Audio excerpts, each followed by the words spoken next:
हर रोज एक नई कहानी देखने के लिए चैनल को सब्सक्राइब करें और बेल आइकन दबाना ना भूलें।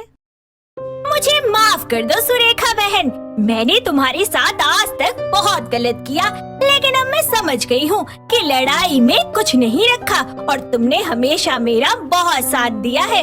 उसके लिए मैं हमेशा तुम्हारी एहसानमंद रहूंगी। ऐसे मत बोलो हरलीन, आखिर एक पड़ोसन ही दूसरे पड़ोसन को काम नहीं आएगी तो कौन आएगा।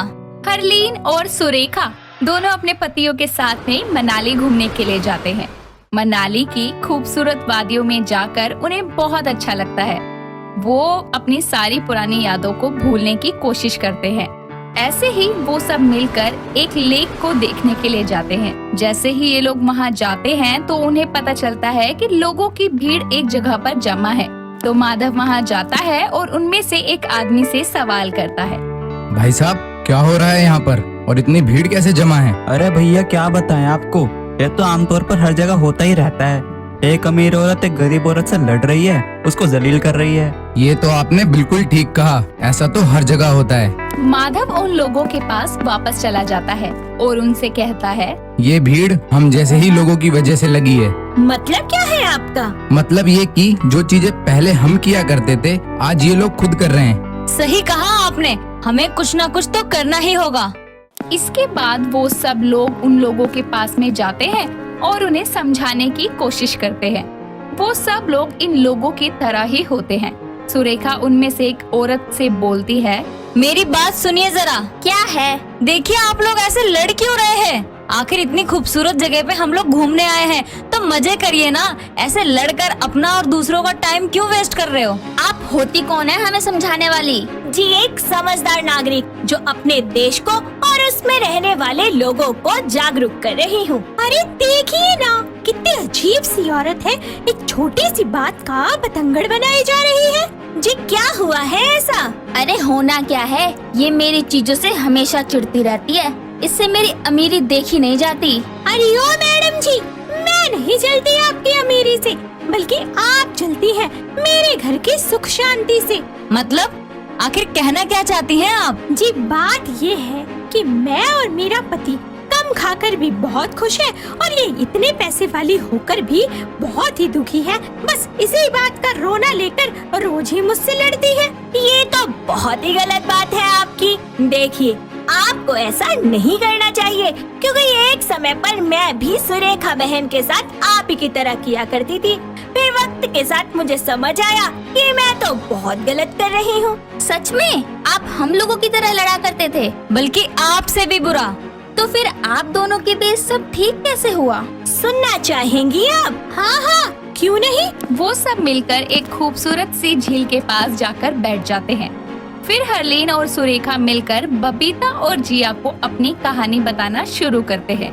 साथ ही साथ उनके पति भी उनका पूरा सपोर्ट करते हैं।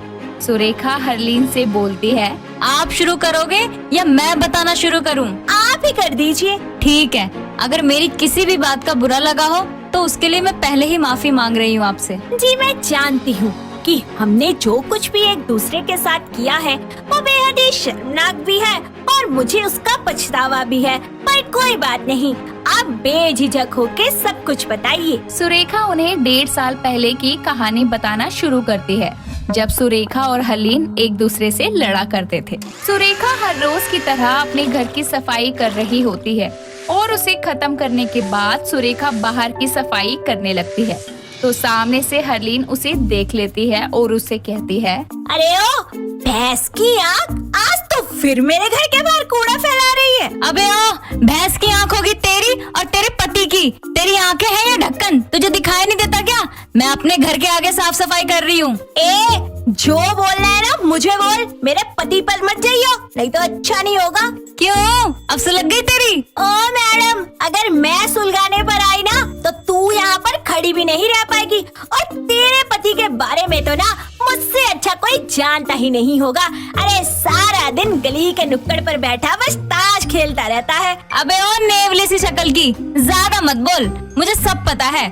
और मुझे क्या, पूरे मोहल्ले को पता है कि तेरे पति का उस नई पड़ोसन के साथ इलू इलू चल रहा है। हाँ हाँ, तू तो CID है मोहल्ले की, जो तेरे पास सबकी खबर रहती है, कौन क्या कर रहा है, किसके साथ जा रहा है, क्या खा रहा है। दोनों की बहस चल ही रही होती है कि तभी पीछे से इन दोनों के पति आ जाते हैं और वो अपनी अपनी बीवियों से बोलते हैं, हाँ यार, ये जहर हर जगह फैल चुका है, हमें कुछ करना चाहिए इसको लेकर। अरे मैं कुछ कह रही हूँ क्या? जो भी कह रही है ये कह रही है। अच्छा जी, अब देखो इसे कितनी भोली बनकर दिखा रही है। तुम भी कुछ कम नहीं हो, जानता हूँ मैं तुम्हें, जरूर तुमने ही कुछ किया होगा। हाँ हाँ, और कर लो तरफदारी। अरे अपनी पत्नी को छोड़कर बाकी मोहल्ले की सब औरतें तो तुम्हें शरीफ लगती है। और सच सच बताओ, आखिर क्या चल रहा है तुम्हारा उस नई पड़ोसन से? ये तुम क्या कह रही हो? मेरा किसी के साथ कुछ नहीं चल रहा। झूठ मत बोलो, ये नागिन जो अपने मुंह से अभी जहर उगल रही थी वो सच है ना? क्या यार, तुम भी किसी की भी बातों में आ जाती हो। उसने कह दिया और तुमने मान लिया। बेचारा आज तो ये गया, मुझे बहुत बुरा लग रहा है इसके लिए। तुम्हें क्यों बुरा लग रहा है उसके लिए? कहीं तुम्हारा भी तो कहीं चक्कर नहीं चल रहा किसी के साथ? अरे अरे नहीं नहीं, मेरा किसी के साथ कुछ नहीं चल रहा। फिर माधव और रोशन दोनों अपनी अपनी पत्नियों को घर में वापस ले आते हैं और उन्हें शांत करने की पूरी कोशिश करते हैं, लेकिन वो सुनती ही नहीं है। इसी के साथ साथ दोनों वही करती हैं जो उनका दिल कहे। ऐसे ही वक्त गुजरने लगता है। उनके बीच की ये बहस धीरे धीरे गृह युद्ध में बदल जाती है और पूरे मोहल्ले को इस बात की खबर चल जाती है। इसी के साथ साथ इन दोनों के आपस के झगड़े के कारण परेशान होकर रोशन के बिजनेस में भी काफी ज्यादा नुकसान हो जाता है। रोशन और हरलीन अपने आस पड़ोस में सबसे मदद मांगने की कोशिश करते हैं, लेकिन कोई भी उनकी मदद के लिए आगे नहीं आता।